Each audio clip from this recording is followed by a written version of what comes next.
waaw ñu bind woon démb képp kuñ si woo nag te ñëwuloo fi maanaam bu paree boo ñëwaatee maanaam di nga toppaat si rang bi waaw. maanaam ñi nga xamante ne booy xool seen suukar ñu bañ a ndékki am na consultation boo xamante infirmier yi waaw merci donc ñële dañuy ndékki buñ paree rek après ñu commencé.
D'accord. Ça va bien.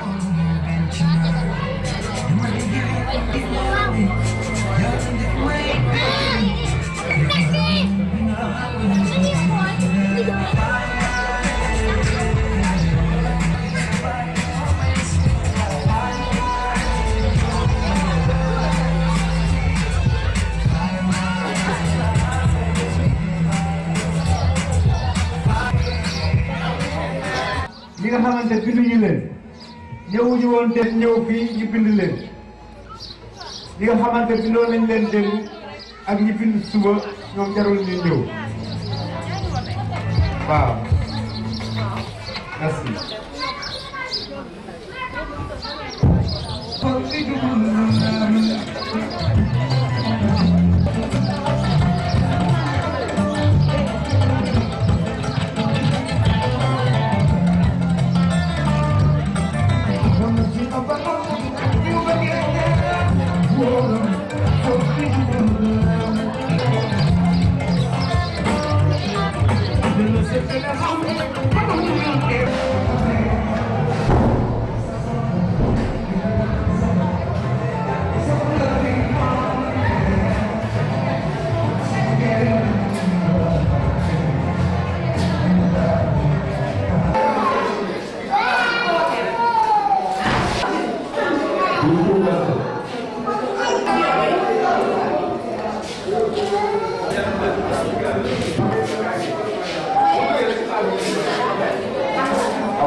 de sibiru di rey nit ñi ci fanweeri minute yu nekk sibiroo ngi rey doomu aadama kon feebar bi ñu war a gën a ragal bi ñu war a gën a mën a daw mooy sibiru ndax moom ni muy ravagé dafa metti te ni muy reyee dafa gaaw ba tax na bàjjenu gox yi dañuy wax sunu askan wi nga xam ne ci yéen lañu jóge bokk ci yéen yombal liggéey bi moo tax ñu tànn ñu ci seen biir tàggat ñu pour ñuy waxtaan ak yéen ndax xam nga jaambur bi ñëw di waxtaan ak yow ki nga bëgg dëkkal ñëw waxtaan ak yow di nga ko déglu di nga xam kan la di nga xam nan lay wax ak yow loolu moo tax ñun ñu tàggat ñu comme ni ko sunu nijaay gox bi waxee ni bàjjenu gox yi dañuy ànd ak ICP yi ànd ak sage-femme yi di liggéey ndax njëriñu askan wi bénévolat lañ pur et dur dañu fi nekk pour sunu njëriñu askan wi mooy sunu njëriñ suñu njaboot gi bu wéree rek ñun wér nañ te askan bu wéree rek lu mu yootu am ko ndax dina mën a liggéey di nga société ba tax na dañu leen di wax ngeen sàmmonte ak moustiquaire imprégné képp koo xam ne sàmmonte naa njabootam yëpp di fanaan ci moustiquaire imprégné wax ñun nawet rek noor ñëw na rek ma dindi ko teg fee déedéet moustiquaire imprégné bu sa doom di nelaw ba cëg sax war nga ko mën a wàcce ndax weñ du ko la te yoo bi du ko la ndax yooyu dañuy dox ba cëg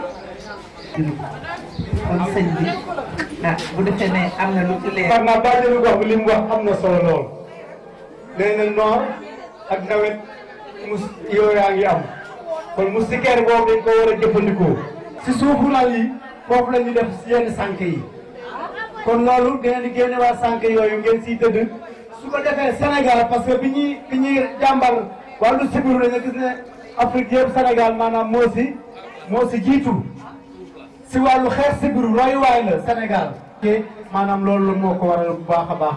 bàjjen def wax xam na ne xale yi dañoo tëradi garab yi boobu moo war a tax nga jógaat guddi gi di xool ndax réellement kii taxaloon naa dëgg si sibiru nañ fexe ba yoo bi bañ ñoo mat dafa gën ko leeral rek ba mu gën a leer ma laa ci doon dugg.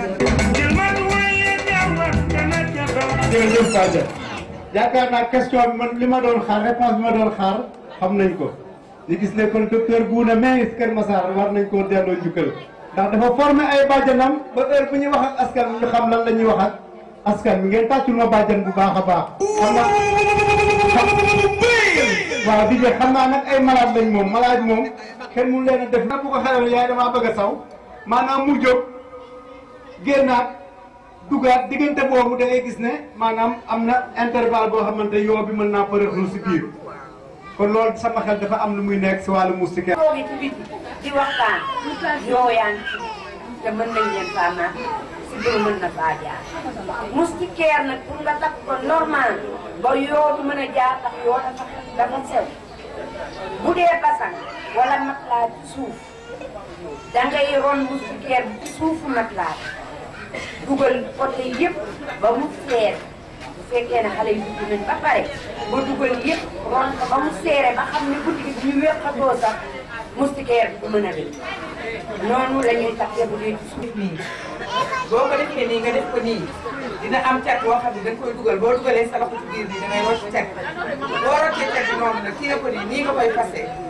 boo ko fasee noonu boo defee nii rek boo tàllalee moustiquaire bi yëpp dafay ron yëpp dafay ron salal mu mën a toll nga koy jël léegi boo bordee moustiquaire bi nga tëdd ba bët set da ngay fëgg moustiquaire bi ba mu set ba xam ne yoo nekk nga daal di koy laxas ba mu kilee nga daal di koy fas am na noo koy fase day gàtt day rafet sax sa nit nga wati ko moustiquaire bi ba nga ko dindi def ko sa armoire ëllëg nga ñëw ba guddi nga tëdd nga fàtte ka mais bu tiimee salal à chaque fois bu timis jotee yow da ngay ñëw wàcc sa moustiquaire rek daal di broder salal saa yu xale bëggee tëdd wala kenn bëgg a tëdd daal di ñëw tëdd moustiquaire yu ràpp yi ñu amoon rek bu ñuy feexlu ak bu ñuy togg attaaya ak bu ñuy seetaan télé yëpp mën nañ ko jëfandikoo ñi nga toogee sa matelas wala sa bassin nga tàllal moustiquaire bi ndax yooyu léegi waxtu nekk la ñuy daw waaw. ba ñu daan ko naaru buum yu sew yooyu def si lii mooy affaire yi da ngay takk fii rek ba mu dëgër boo takk fii ba mu dëgër souvent léegi si kaw bi day am benn genre bi bii moom day jàpp rek ci ko long ko léegi nga mesuré nga xool moustiquaire bu wàccee xam ne toujours yéen complètement léegi ba bàyyi ba mu wàcc ba affaire bi wàcc nga doog a nag ñoo côté yi boo yeewoon boo ñëwee da ngay takk koy takk nii wala yi yëpp kii rek nga takk def ko léegi def nii nga yeewoo rek boo tëddaat nga def nii ba fóot ba xool nga da ngay takk xale ko dafa ñoo ngi dalal bàcc bi sama saari si dina ko yooyu ñoo ngi leen di dalal ci Malika defe naa da ngeen dem ci Malika kon jërëjëf jëfati lii wane na ni ñun ñëpp benn la su Malika organisé Kër Massar ñëw su Kër Massar organisé Malika ñëw loolu wane na ne ñun benn lañu bàjjen différence bàjjen am na ci ñun ñëpp benn dafa ñoo ngi lay sant dina gërëm ndax wax dëgg yàlla li yëpp yow jërëjëf léegi ci affaire moustiquaire bi am na beneen stratégie ma ci xam muy kubéeru siwo soo bënnee ci digg bi dugal ci moustiquaire bi ñoom di takk ko soo wàccee am moustiquaire. léegi war nañoo xam lan mooy jigéen ñi ñëpp ñu ànd combat bi moom jóge ci benn yoon loolu dafa bëgg naa ne laa leen sax patient yi. depuis 2013 la ñu wax ne district Kër Massar amee na 839 cas kon ñun ñëpp war nañoo mën a dugal suñu loxo ci xeex tuberculose boobu ndax tuberculose bi ngi ravagé oto boo dugg war nañu joxe message boo xam ne dañu war a ubbi oto yi ñu afal nga xam ne air bi day dugg oxygène bi di ñëw parce que tuberculose bi dafa bëri foo dem rek xamal ne am na ko amee doomu jàngoro tuberculose ndax feebar bi moo toll foofu luñ ci wax nag doyul parce que bu ñu xëyee même kër yi war nañu xëy def ko ni kan maam yi daan defee xëy ci suba ubbi buntu néeg bi ubbi palanteer bi ak rido bi ngelaw li di dugg léegi fi fanaanoon kii boobu fi fanaanoon gaz bi génn oxygène bi génn mooy balayer mooy ventilation ak aération dañ koo war a def saa bu ñu xëyee dañ koo war a def bay au minimum digg bëccëg bi 1 heure jàpp 2 heures foofu nga mën a delloowaat ndax rayon soleil bi dafa war a dugg ci néeg bi ndax amul beneen motukaay lu dul xale bi dafa juddu rek ñu vacciné ko BCG mooy li ñuy defal xale bi ci bu juddoo ci loxoom kenn jaboot bu nekk yow li sa doom nga xam ne bu xale bi juddoo rek ñu defal ko war nga ko mën a laajte lan koy defal lan la waaw DCG boobu booy aar xale bi te ku nekk xam na ne xale bi am na fu muy toll boo xasee ba ëppal 10 ans loolu doyatul te ba amul beneen matukaay bu dul ñu ayee rek waaw ki nga xam ne nag mu ngi sëkkat lu ëpp fukki fan ak juróom nga dem kër docteur bi te gën a jege loolu la ñu wax lu ëpp 15 jours plus de 15 jours demal kër docteur bu la gën a jege ñu seet la waaw buñ la seetee tam nga xam ne nit ki doomu jàngoro bi la am du fay dara waaw comme tamit kii bi traitement bi c'est gratuité la kon ñëpp war nañ cee mën a dugal seen loxo waaw. si métti na de. parce que fële waaw. parce que weeru yàlla. reprends.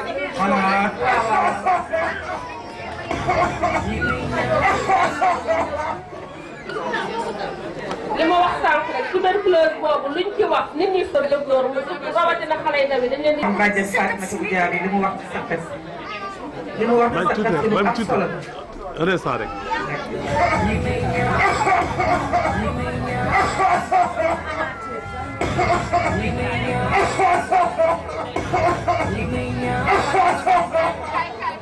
tonton si saxet si métti na de. yàlla la ko tax a wax doom. waa saxet si yàgg. ah may na wet. hôpital. xalaatuma ko. aw teef. ma jëlee fii. de non da koo jar sa xel si tooy kese la te maa ngi naan ngeer ak vitamine C. boole ci kër ak bisaab baax na ci torop. sama monsieur nee na saxet su amee 15 jours maanaam fukki fan ak juróom te takkul. dangaa war a dem hôpital ngir consulté wu. hôpital rek laa rek su ma demee dañ naan ma sa xët si tuberculose la.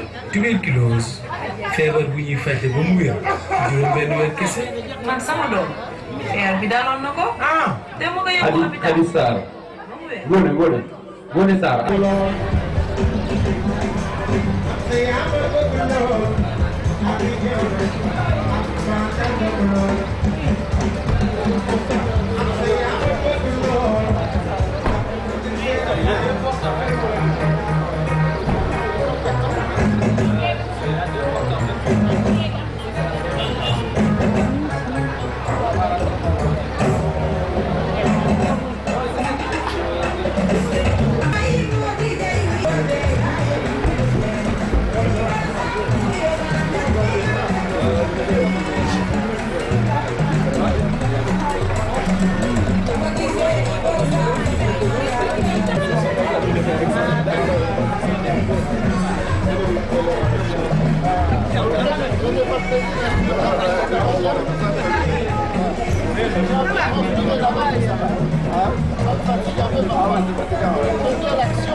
ki nga xamante ne maanaam ginnaaw yàlla lii yëpp si ñoom la jaare maanaam ñoo nekk délégation bi ngeen di gis ci ginnaaw ma.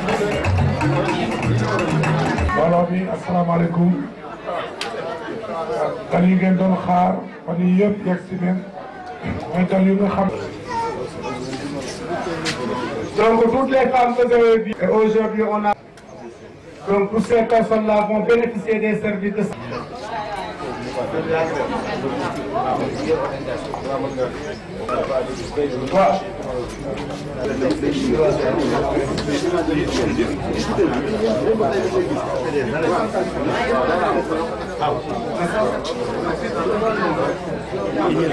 Oui. Ça va? Comment vous allez? Merci. kon xam naa ne waroon nañ leen di mën a tàcc wax dëgg donc vraiment vous avez la parole. Merci beaucoup Moustapha. Avant tout, on va faire la présentation des partenaires et discussion. Et remercier M. l'honorable député, M. Cheikh Tidiane Ndiaye. Ben Hamara, senior, vice-président Afrique Aid. On présente aussi M. Yves Bobson, président Fondation pour un monde meilleur, Belgique. On présente aussi M. Olivier Jourdain et Christophe, depuis Belgique, sont des réalisateurs, de très grands réalisateurs. On présente aussi M. le grand président de l'association humanitaire. Lui, il ne ménage aucun effort, le général adjoint, M. Abousso, qui est son fils et son beaucoup, qui a tout fait pour que ce projet, sans vous présenter M. le corps, disponible, engagé et qui ne ménage aucun effort pour que sa population aille de l'avant. Monsieur le maire Khalakadjega, on vous remercie beaucoup. Monsieur le délégué de quartier, M. Malaondir, qui est un membre très important au niveau du comité de santé. Malo, mais les acteurs communautaires. Quand on parle d'acteurs communautaires, on parle des relais et les Badjanogok. Et le grand mot de cette activité, qui sont des journées de consultation gratuites très importantes pour la population de la banlieue. On pouvait organiser et on ne voit personne. Ils ont laissé toutes les activités pour venir assister à cette journée. Donc on remercie toute la population. Merci beaucoup. C'était de gérer une carte de santé pendant plus de 5 ans. Donc merci infiniment. Donc je vais remercier beaucoup. Salam alaikum. Allô? Salam alaikum.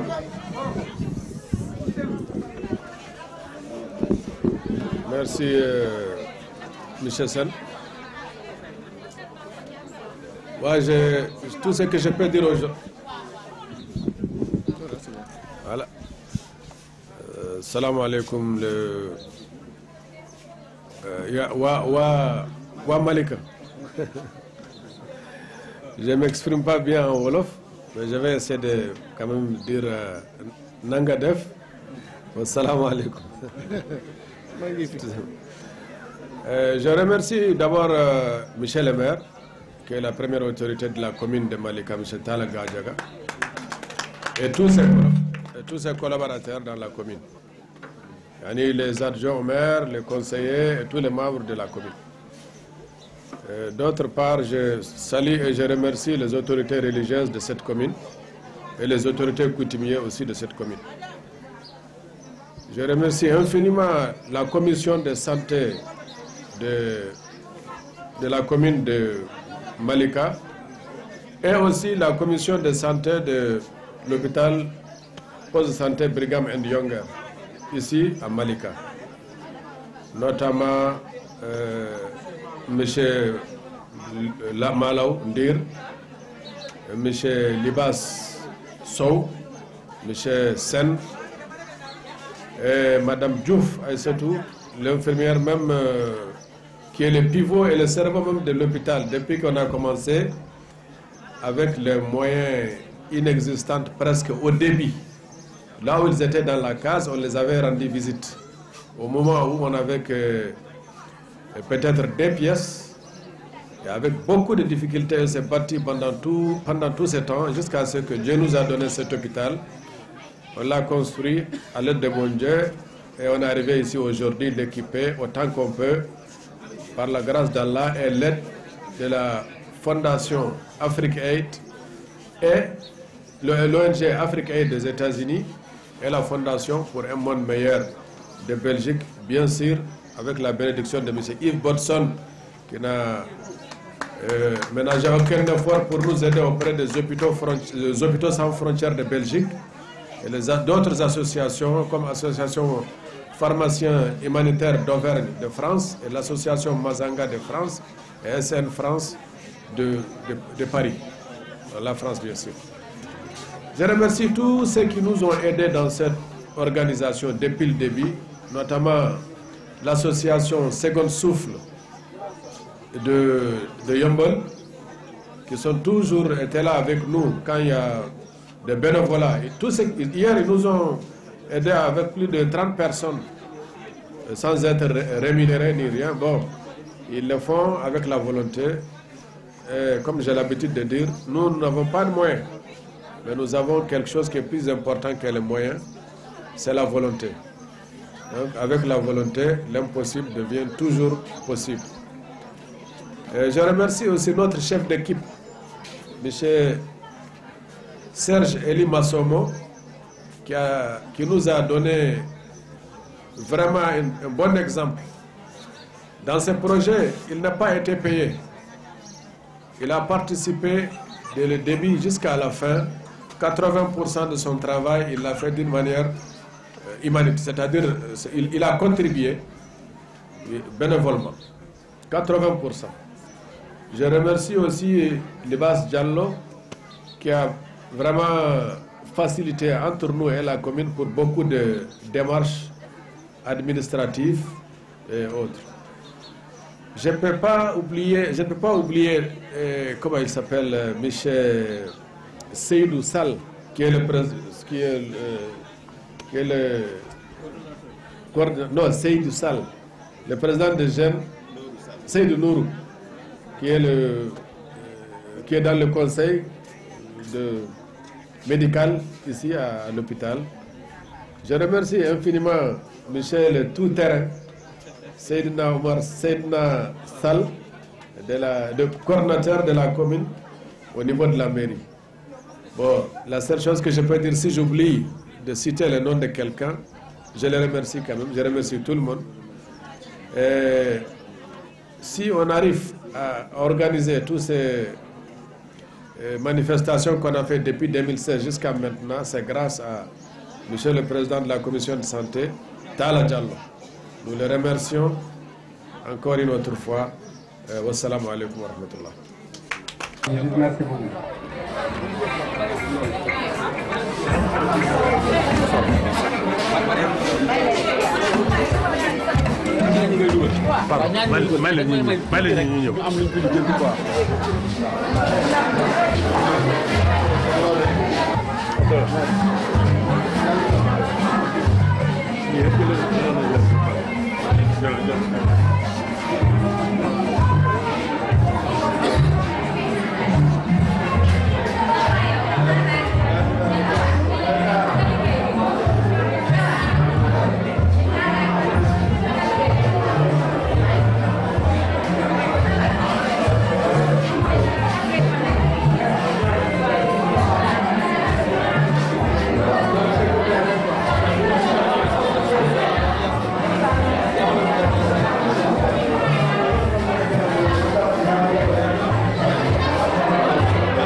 C'est déjà moins intéressant, tout se fige.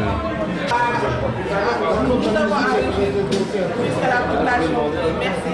Madame cette fois bien à son âme. Nous sommes là à Valita Extension et nous savons que...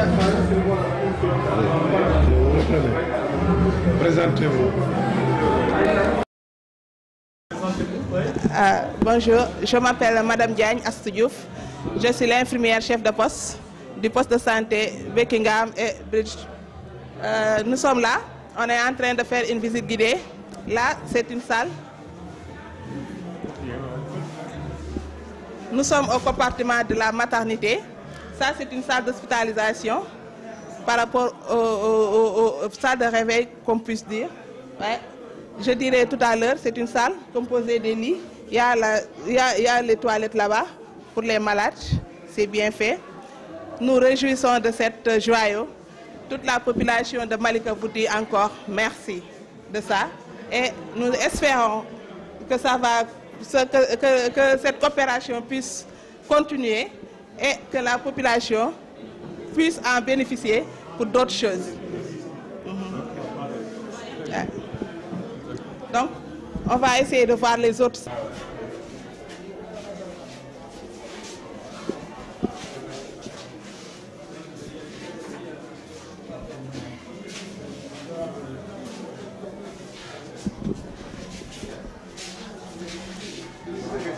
Là, on est en salle de travail. C'est cette salle que les femmes font le travail. Nous avons besoin d'autres choses, des matériels, pour que le travail puisse commencer et continuer. Nous n'avons pas encore une sage-femme. L'État ne nous va pas encore envoyer une sage-femme. Il n'y a que l'infirmier qui joue ce rôle-là. Nous savons qu'on est à Malika Extension.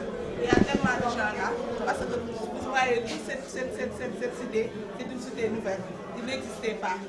Il n'existait pas sur la carte. On n'avait pas prévu des infrastructures. C'est pourquoi cette infrastructure vient à son heure.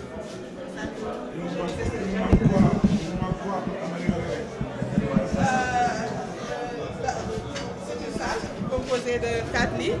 C'est le salle de travail ici et on a une salle de bain. Mais il nous manque une salle d'accouchement. Nous n'avons pas encore les matériels pour l'accouchement. Nous n'avons pas encore de table d'accouchement. Nous avons besoin d'un appareil échographique et nous avons aussi besoin d'un matériel didactique. Des ordinateurs, des tables et des chaises, tout ça en manque ici. Nous travaillons actuellement avec les moyens du bord.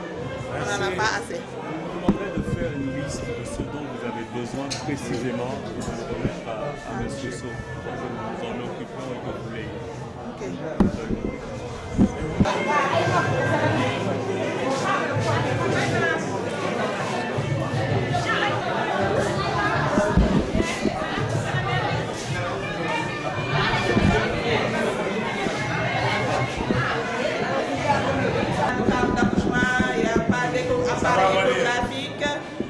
Nous n'avons pas de médicaments et on n'a pas encore aussi assez de personnel. Parce que vous savez que les comités de santé n'ont pas assez de moyens.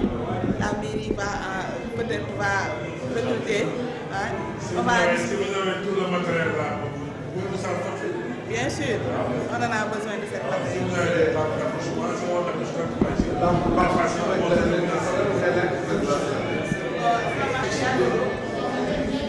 J'ai dit que ce sont beaucoup d'eau.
Ah,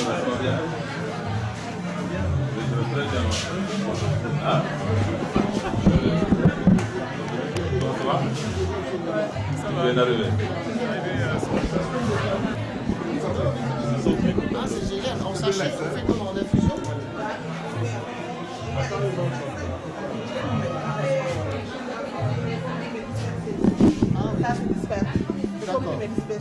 Si comprimé, c'est la poudre sèche de la plante, les atomes. Ouais. Et alors on fait passer dans l'estomac puis ça diffuse. Parce que même la tisane fonctionne aussi bien quand tu mets dans l'eau. Mais au Sénégal, nous n'avons pas encore la tisane. Non, c'est vrai? Non, non. On va trouver le lien pour la voir. Okay. Ça va. Okay. Ces médicaments, on les trouve au niveau de l'officine, mais ils sont tellement chers qu'ils ont pris l'initiative Bamako. Ils subventionnent une moitié et l'autre moitié, c'est les patients même qui en payent ça. Mais ce n'est pas suffisant parce qu'on ne les trouve pas au niveau de l'officine. Parce que même au niveau du PNA, nous avons des manquements puisque par rapport aux commandes, ça n'arrive pas toujours. Vous trouvez dans nos pharmacies, nous n'avons pas assez de médicaments. Ce n'est pas parce que nous n'avons pas le droit de les vendre, mais on ne les a pas. Puisqu'on n'a pas certains moyens pour en avoir. Question de budget. Ouais. C'est quoi le prix par exemple de ça et du non générique? Chez nous, nous vendons ça à 600 francs. Ce sont des prix qui sont homologués. C'est partout, c'est au niveau du district, au niveau même du ministère. C'est le ministère qui a homologué ça. Certains médicaments, on les vend à 600 francs, c'est les suspensions. Nous faisons les commandes et nous avons 10% de cette commande. 10%. Et si ce n'était pas générique, c'est quoi le prix? Ça coûte plus de 2 fois, 3 fois plus. Ouais. Et 500 €. Pas tellement. Ah bon, même le prix. Vous savez qu'ici à Malika, on a un niveau de pauvreté vraiment très élevé. Parce qu'avec le décharge, il y a des gens qui y vivent, il y a des gens qui vivent là, qui n'ont pas assez de moyens. Nous avons que des cultivateurs, ce sont des cultivateurs, certains ce sont des éleveurs, ils n'ont pas assez de moyens pour en acheter. Même il se trouve que ici au niveau du poste, nous faisons du social tellement que nous n'en sortons pas. Parce qu'il y a des gens qui, quand ils viennent, ils ont une corps chaud, ils n'ont pas les moyens. Et pourtant l'État a mis une politique de couverture maladie universelle, mais même avec ça, ça ne suffit pas, parce que les gens n'ont pas les moyens d'aller cotiser au niveau des mutuelles. Ouais, nous avons des mutuelles, mais les gens n'ont pas les moyens pour aller là-bas, puisque les mutuelles même peuvent faire marcher les postes de santé, mais les gens n'ont pas les moyens pour aller cotiser. Même l'État fait quelque chose, mais ça ne suffit pas. On a un niveau de pauvreté très élevé. Les gens ici n'ont pas assez de moyens pour en payer. Même quand on les vend ces médicaments à 600 francs, les gens n'ont pas les moyens même pour en acheter, pour se soigner correctement. On est obligé de faire des sociales. La mairie est en train de faire une politique pour pouvoir atténuer certaines de la population. Mais ça ne suffit pas. Nous avons besoin des moyens pour En temps normal, bon, aujourd'hui c'est gratuit la consultation, hier aussi, mais en temps normal ça coûte combien par patient? En temps normal, nous payons le ticket puisque avec les mutuelles, la mutualisation, nous permet à les enfants les personnes âgées ne payent pas. Parce qu'elles doivent payer le ticket. Les enfants de 5 ans payent le billet à 300 francs, 200 francs. Les femmes qui veulent faire de la planification, ils payent. Si vous accouchez ici, tu dois payer. Alors, c'est les gens.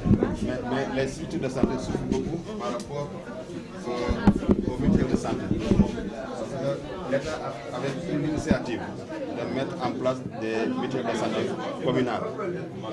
En disant que l'adhérent paye 3 500 par an et l'État subventionne le reste. Mais jusqu'à présent, l'État n'a pas respecté son engagement. Même par rapport aux enfants de 0,5 ans, les postes en souffrent beaucoup. Ils ont une dette de plus de 15 mois d'arriéré. C'est pourquoi tous les postes de santé sont endettés à cause de l'État du Sénégal qui n'a pas respecté son engagement de rembourser les frais qu'on a octroyés aux enfants de 0,5 ans. Ils n'arrivent même pas à payer les salaires correctement et vous savez que c'est communautaire. Ce sont les pourcentages qu'on a sur les médicaments que nous vendons, que nous payons les communautaires. Ces gens-là, on les appelle les communautaires.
C'est une association en fait qui regroupe la zone de Thiaroye, Yeumbeul et Malika. Il regroupe des étudiants en médecine, en pharmacie et en chirurgie. C'est lui le président. Vraiment, je suis très honoré de vous recevoir ici. Et dire aussi, je vois les efforts que vous êtes en train de faire. ASLS, vraiment, vous êtes une structure humanitaire qui part aux besoins de la population. Parce que vraiment, venir investir en cette poste de santé-là qui coûte beaucoup, vraiment, c'est quelque chose qu'il faut saluer. Et vraiment, nous, en tant que jeunes médecins, en tant que jeunes pharmaciens, en tant que jeunes chirurgiens dentistes, nous mettrons maintenant notre disponibilité, tous nos moyens pour que vos journées puissent se réaliser. Parce que nous avons les mêmes objectifs. On voit au Sénégal maintenant, il n'y a pas assez de structures sanitaires. Le personnel formé aussi n'est pas suffisant pour assurer les soins des populations. C'est la raison pour laquelle nous sommes là avec notre association pour aider la population. Là où on peut nous interpeller dans les différentes régions du Sénégal ainsi que dans les localités qui sont là, nous sommes prêts à vous aider. En tout cas, nous sommes ouverts et vraiment nous avons des objectifs communs. Parce que j'ai vu vos réalisations avec M. Sow, on m'a montré tout ce que vous avez pu faire. Vous n'êtes seulement pas limité à Dakar, mais dans les régions aussi, j'ai vu ce que vous avez fait. Et vous ne vous limitez seulement pas sur les consultations. J'ai vu aussi des réalisations sociales que vous avez faites. J'ai vu des pompes que vous avez construites. Vraiment, c'est quelque chose que je salue beaucoup. Vraiment, c'est quelque chose que je salue beaucoup. Et nous sommes vraiment très, très contents de voir les efforts que vous êtes en train de faire. Et ça ira de l'avant. Nous, en tout cas, nous sommes prêts à travailler avec vous. Et remercier également M. Sow qui nous a permis de vous connaître. Parce que lui aussi, tous ces temps-ci, il s'est démarqué pour que cette activité-là puisse se réaliser. En même temps aussi, remercier Mme Diagne. Elle aussi, elle est l'ICP, elle est très brave. Vraiment aussi, comme elle vous l'a dit, il y a des manquements au niveau de cette ICP-là. Donc on va essayer ensemble, parce que pas une seule personne qui va le faire ou bien une seule structure. Il faut qu'ensemble, qu'on puisse travailler ensemble et voir quelles sont les choses qu'on peut réaliser ensemble. Remercier également la mairie de Malika. On vous remercie, vraiment, vous êtes venus. Et on a vu que vous êtes trop engagés pour que sur l'organisation, j'ai vu beaucoup de personnes qui sont là, que je connaisse. Et je remercie également ASLS. Vraiment, encore une fois, mention spéciale à vous. Mention spéciale à vous. Je remercie le travail. Et bon, pourvu que cette collaboration-là maintenant puisse persister, pour qu'on puisse réaliser maintenant beaucoup d'autres. Avec les jeunes médecins et nous qui sommes infirmiers, nous n'écartons pas, si vous en pouvez, aider la population à ce que certaines parmi nous puissent avoir des formations de renforcement pour qu'on puisse aider notre population et qu'on puisse leur donner un plateau médical beaucoup plus élevé que les gens attendent de nous.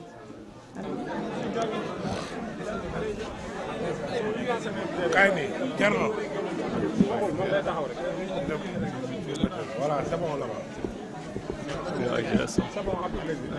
Olivier. Je m'appelle Abdallah Ben Malla, je suis le directeur exécutif de Africaid, qui est une organisation non gouvernementale et je suis basé à Los Angeles en Californie aux États-Unis. Voilà. Alors l'objet de ma visite aujourd'hui, c'était de voir le centre de santé Brigham and Young en opération. J'étais là en décembre 2015 quand la construction venait d'être achevée et ça n'avait pas encore commencé. Vous n'aviez pas encore commencé à voir les patients. Donc je suis venu aujourd'hui, je suis très satisfait, je suis très content de voir tout ce monde ici pour une consultation gratuite.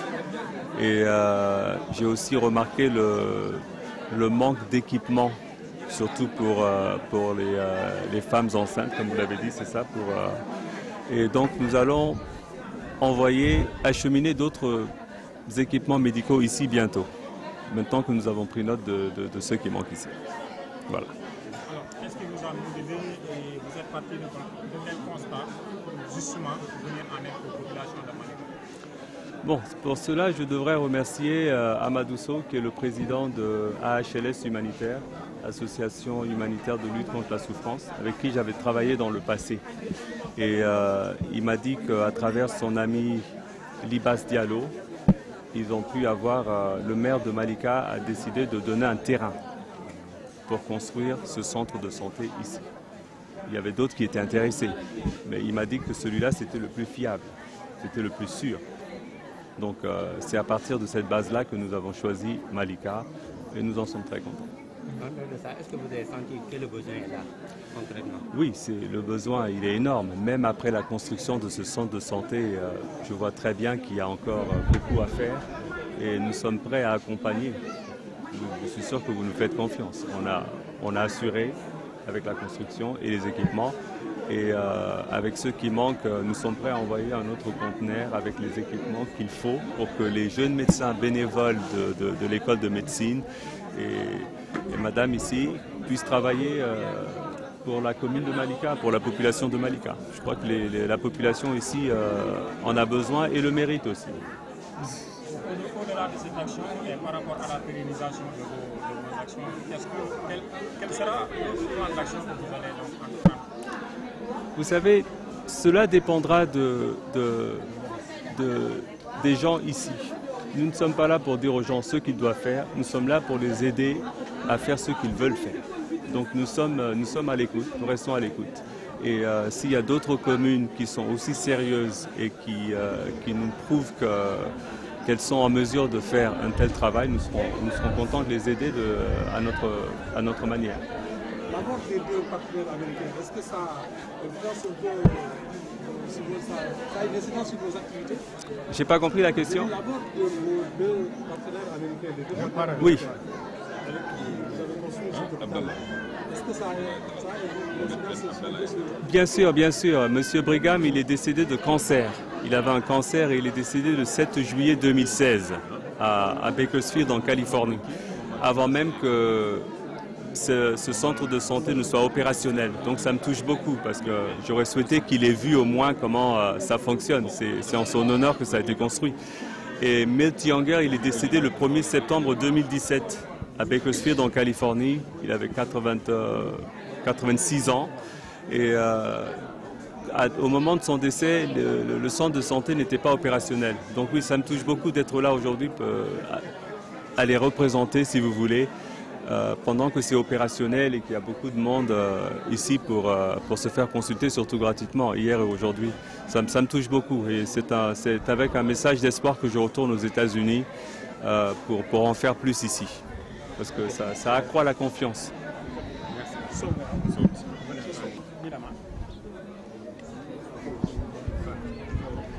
C'est bon? Bismillah ar-Rahman ar-Rahim. Assalamu alaikum. Rahmatullahi ta'ala barakatuhu. Ñu ngi leen nuyu di leen ziar. Moi c'est monsieur Ibrahima Diallo. Man maay secrétaire général AHLS. ñi nga xam ne ñoo liggéey centre bi en collaboration ak benn ONG américain. waaw. fan. si xayma lan ngeen jot a def tabax ngeen fi def ngeen ay journée de consultation. waaw projet bi moo doonoon tabax fi benn poste de santé pour population Malika.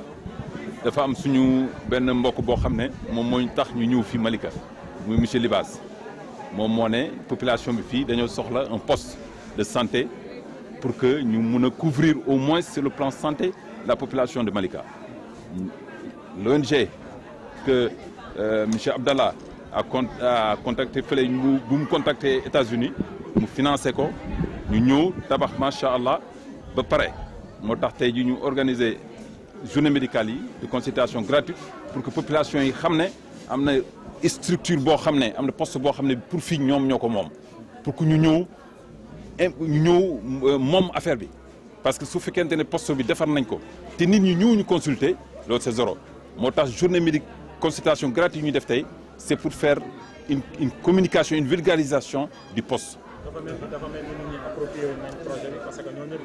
waaw dafa mel ni daal nu ñu gis ci depuis démb ak tey sant nañ yàlla parce que ñun moo doonoon suñu yéene mooy que population bi ci boppam xam ne lii seen njëriñ la en collaboration avec la mairie ñu ngi remercier maire yu baax parce que bu ñu commencé liggéey bi ba léegi depuis ñuy toppatoo mbirum terrain bi ba ñuy toppatoo tabax bi mairie ak commission bi yëpp ñu ngi suñu gannaaw du ñuy jàppale pour mu yegg keroog bu ñu koy inauguré fii monsieur le maire ak ki nga xam ne ñoom lañ ko parrainé woon muy la première dame mu yónnee représentante ki nga xam ne moo doonoon ministre Fatou Daniel Dagne ñoom ñoo fi ñëw ñu inauguré ko en collaboration avec la mairie avec population bi nga xam ne nit ñi gox bi comité bu ñuy délégué de quartier yi nga xam ne ñoo nekk fii ci gox bi ñoom ñoo defoon groupe ñu inauguré ko avec un représentant aussi du bailleur. waroon xayma alal ngeen financé ci journée tey bi. ban takk nga ko mën a jëlee. waaw xam nga journée médicale moom dafa am organisation boo xam ne ci liy tënk dafa am budget boo xam ne pour médicaments yi am na ay partenaires yu leen di may médicament mais médicaments yu bari il faut nga jënd ko li nga xam ne mooy aussi pour nit ñi mun a nekk à l'aise comme par exemple logistique bi il faut nga assurer ko kon budget bi moom c'est assez variable.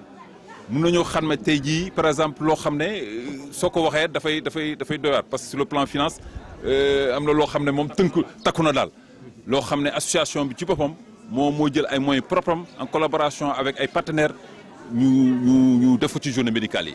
c'est pour que seulement population bi mun a xam ne lii ñoom dañ fa war a ñëw waaw dañu war a ñëw ci poste bi. le dul varié mooy li nga xam ne moo nekk bâtiment bi tabax ngeen ko. waaw mais bëri na ay poste de santé yoo xam ne ñu ngi ci biir réew mi turu poste de santé la ñëw concrètement dugg ngeen ci biir def ngeen constat bi lan la ñu wax lu jëm ci wàllu poste de santé. waaw xam nga ñun par exemple soo gisee ñu def lii c'est parce que dañoo def benn inventaire d'abord dañoo gis li nga xam ne moo xew ci dëkk bi ñu ne nag ñun loolu dañuy am rupture ak loolu mooy que suñuy tabax suñuy jox dara population bi dañuy def intégralement plateau bi jox ko moo taxoon ñu defar bâtiment bi comme nga ne bâtiment bi du bouger mais le matériel bi nga xam ne moo occupé aussi centre bi dañ ko mettre à la disposition du centre mooy lal yeeg ay yenn appareils yi te incha allah rabi comme président nu mu ko waxee Aïdara nee na incha allah dans le futur danañu xool appareils yi nga xam ne moo mën a relever le plateau médical danañ ko indil ñu mun ko mettre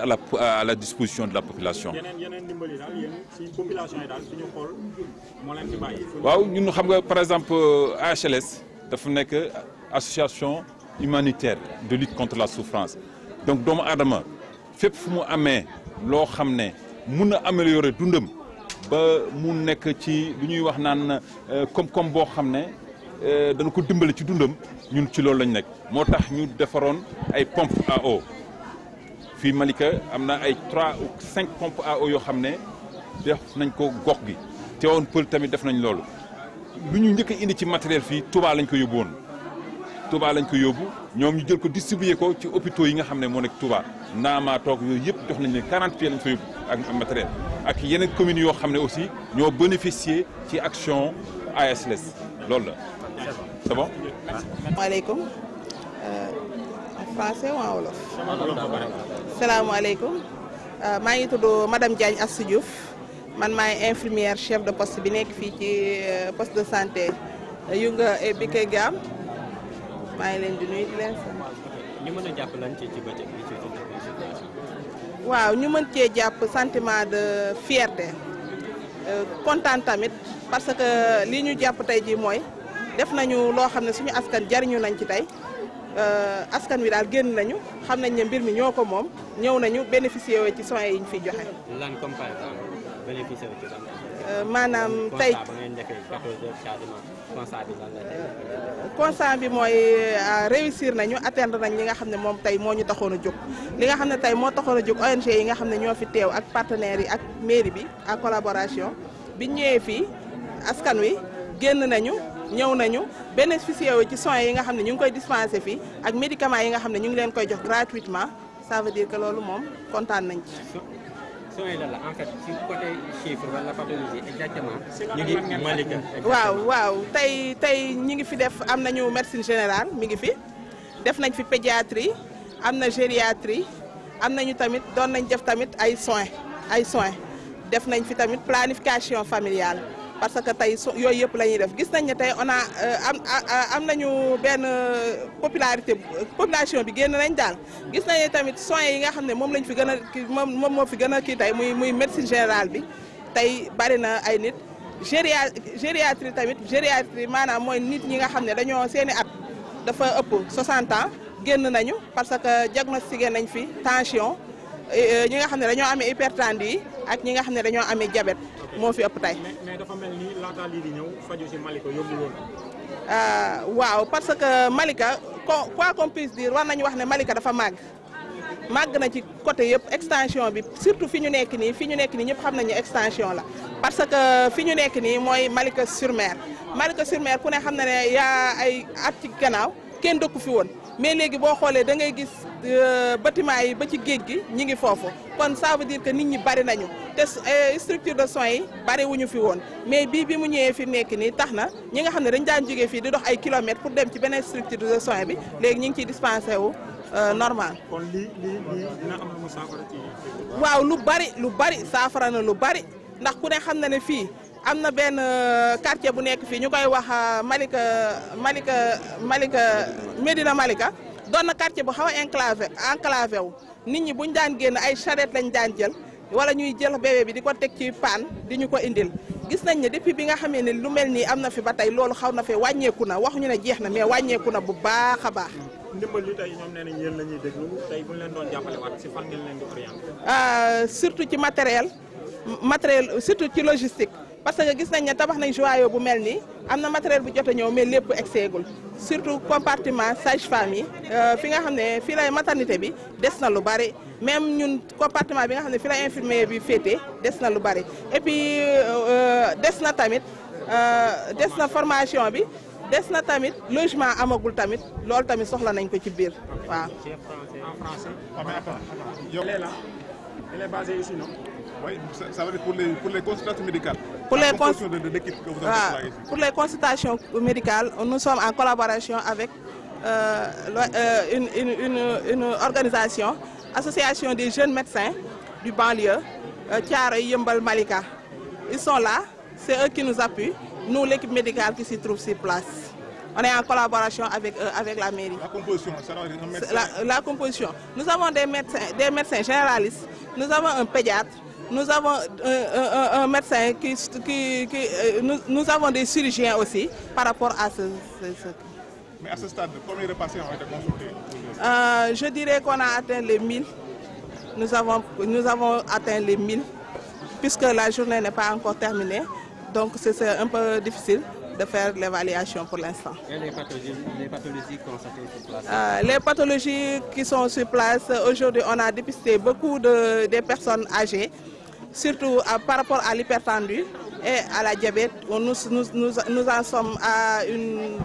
Vraiment, je ne peux pas avancer par rapport aux chiffres parce qu'on n'a pas encore fait l'évaluation de cette journée, mais je sais qu'il y a tellement de patients qu'on a eu aujourd'hui. Par rapport à ce visite qui a été offert par l'organisation, vraiment de nous réjouir et de les remercier. De remercier à l'ONG Afrique Aide, monsieur Aïdara, et de remercier Ben Amala Aïdara, de remercier M. Sow, l'ONG humanitaire qui nous a facilité ça, et de remercier aussi une personne, M. Libas, qui est le facilitateur de ce projet. c'est pas assez, on en a besoin puisque la demande est là. La demande est là, les gens en ont besoin, ils en demandent et nous sollicitons à ceux qui nous aident, qui nous appuient. Nous n'avons pas encore